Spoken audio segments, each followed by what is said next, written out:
Well, good morning. Good morning. Welcome back on a Monday. Yes, it's Monday, but that's okay. Hey, you know what? We're going to be just fine, even if it feels like you're kind of moving slowly through molasses. Mondays can be like that. You just get up, slap yourself, and say, all right, let's get it going here. Good to see everybody.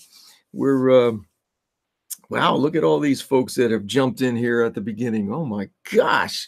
Good morning, Jane and Marie and Joanne and wow, Norman, how are you? My goodness.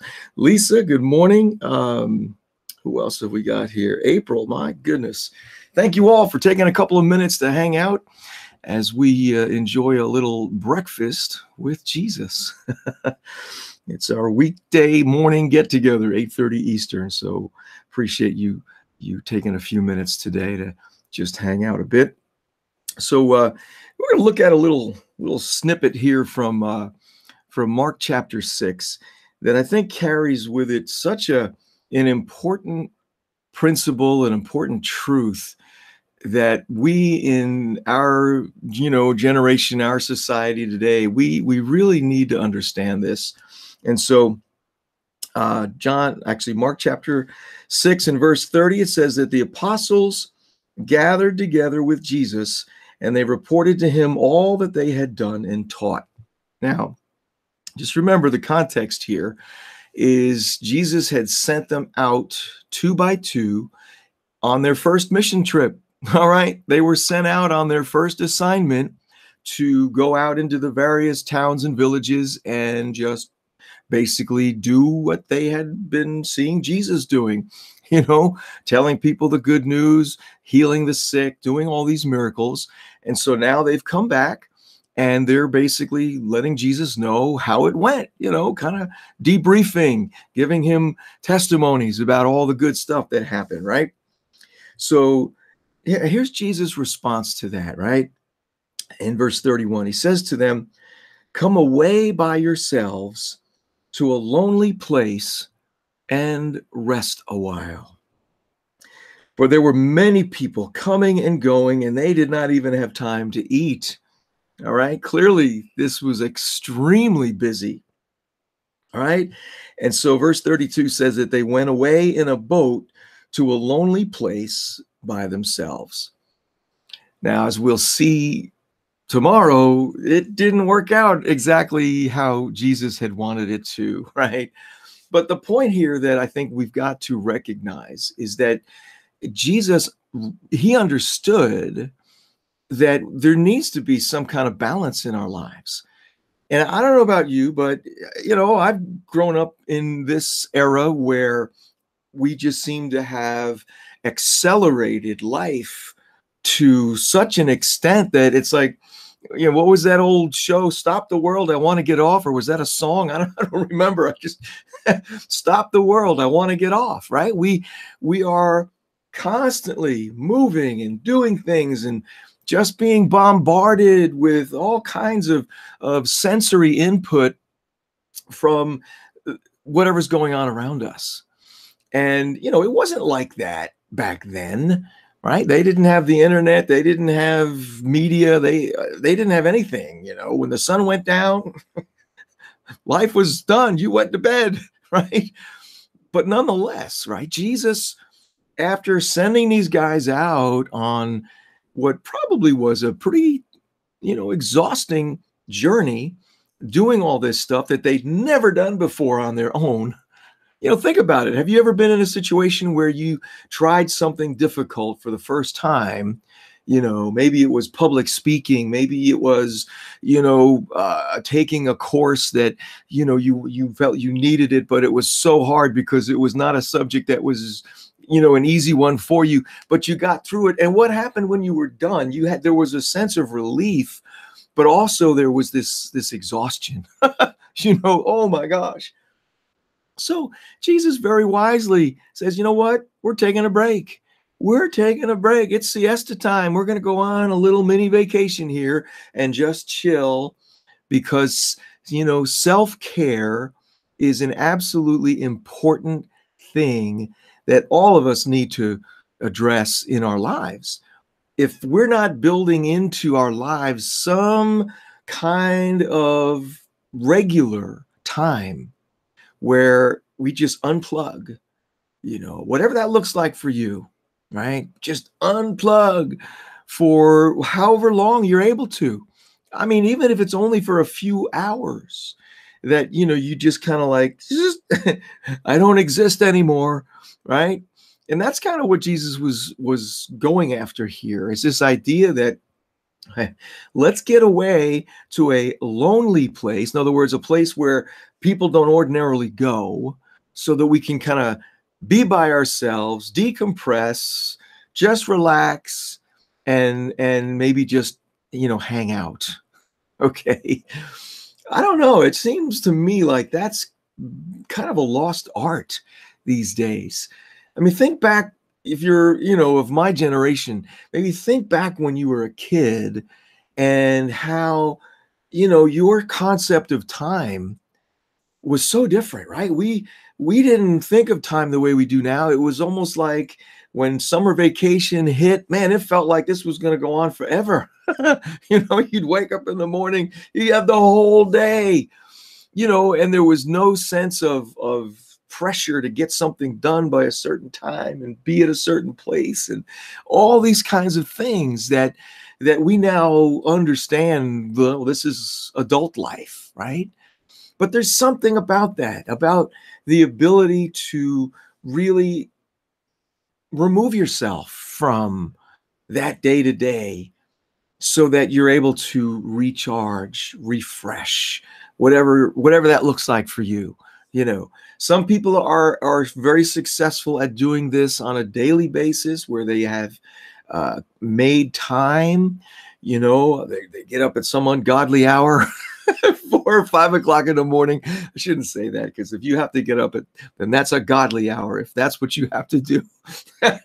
Those of us that don't, however, we look at that and go, wow, bless you. But whatever it is, right? You're able to get up, you're able to carve out some amount of time in your life where it's really just you resting and you recharging in some way, whether it's through, meditation, whether it's through listening to music, whether it's through, I don't know. I mean, we're all different, in our stream of relating to God. We understand, at least hopefully, that he desires for us to do that. And there are examples throughout the Gospels of Jesus himself just going off by himself and just spending the night, just hanging out with God the Father, talking and sharing and just being with him. I mean, that idea is not something that a lot of folks understand. But I went through a whole season in my life where I would just come downstairs, sit in my chair, and know that he was sitting in the chair next to me. And that's all we did for, like, I don't know, 30, 40 minutes. There's no conversation. We just kind of sat there, and it was cultivating, just this sense of presence that, God, you're here. Jesus, you're here. And just knowing that, right? Knowing I could just kind of relax and rest in his presence. That was a huge turning point for me to recognize that he was okay with that I didn't have to come with this long list of, oh God, do this, please. I need that. Listen, he cares, right? He wants us to tell him what our needs are and what we're troubled by. I mean, he loves to be whatever we need, right?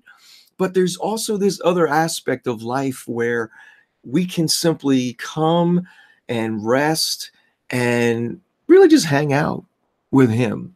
And then he's okay with that. He wants that for us. That's what Jesus had in mind here. Let's just go. Let's get away from the crowds. Just spend a little time, with each other. No responsibilities, no agendas. We're just going to be here. And so I want to encourage you today to think about what that looks like for you. What would that look if you're not doing that, right?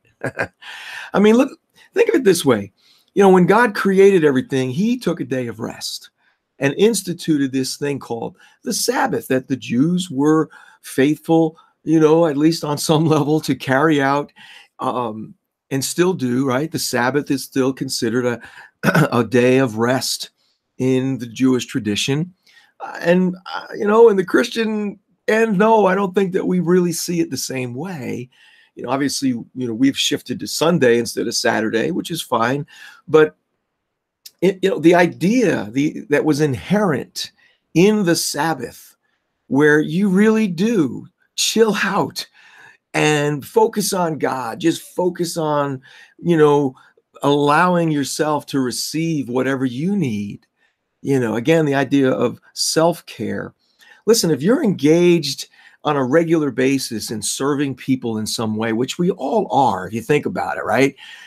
But I'm thinking now about folks that are in a helping profession. You work with people to help them through, some kind of counseling thing or just whatever. Maybe you're in ministry. Maybe, you've got a job that really requires you to hear people, hear what their lives are like, and then you have to provide some kind of solution. I don't know. That can be exhausting. I mean, it just can be. And being able to carve out time so that you're getting what you need. Well, if you don't do that, that right there is your recipe for burnout. And I don't know if you've experienced burnout, but I have, and it is no fun. The first thing that I did when I left the world that I was in terms of serving in a more organized church setting, on staff in a situation like that. When I left to kind of go my own way and chart the path that God was showing me, I took 6 months off. I mean, I just you know what? I'm not doing anything for 6. Well, I can't say I didn't do anything. I did do the one thing that I really, really love, which is music. And so, I got there was a door that opened for us, me and my friends that, we've been doing music for years, and, it was all worship stuff, where we ended up being able to play for like 2 hours every week at the local house of prayer, and so I did that, but that was just fun. That was therapy. But other than that, man, I didn't do it. I didn't even go to church for 6 months. But you know what I did? I hung out with people that I knew were going to be good for me, were going to feed my soul, that were just good to be around. And so we need to take that kind of an approach to our lives and carve out time, make appointment time where we're really allowing for ourselves to be ministered to be touched and receiving and soaking up, whatever that looks like. Figure it out and make it a part of your life. And I promise you that the quality of your life will grow exponentially because you do that, because you get a little selfish. It's okay. Don't feel like that you're somehow being wrong because you're taking time to focus on your own personal needs, your own personal refreshing and all that I've been talking about. It's okay. Jesus did it. So that means it's all right. All right. So I hope that's encouraging for you. It is something, it's the balance, right? It's the ebb and flow of life that God has for us to enjoy, right? Seasons when you're like flat out pedal to the metal. And then there's other times when it's like, all right, it's all about me for a little while. Okay. Give it a try. I think you'll enjoy it. It's really good. Oh, good morning. Let's see who else we have with us today. Let's see. Abner, how are you? Yeah, God's really definitely talking about rest. I have a lot more to talk about with that at some point, but we'll do it at some other time. So there's the other Lisa. Good to see you as well. Susan. Hey, Jojo, how are you? Eileen and Cindy, good morning. Lee, wow, my goodness, good to see you as well. And Nancy.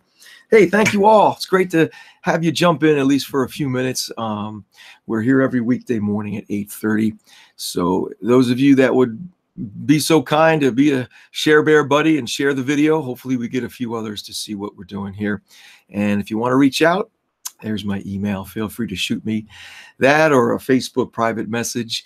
And again, all these are posted over on the Breakfast with Jesus 247 page if you want to go back and have a look at some of those.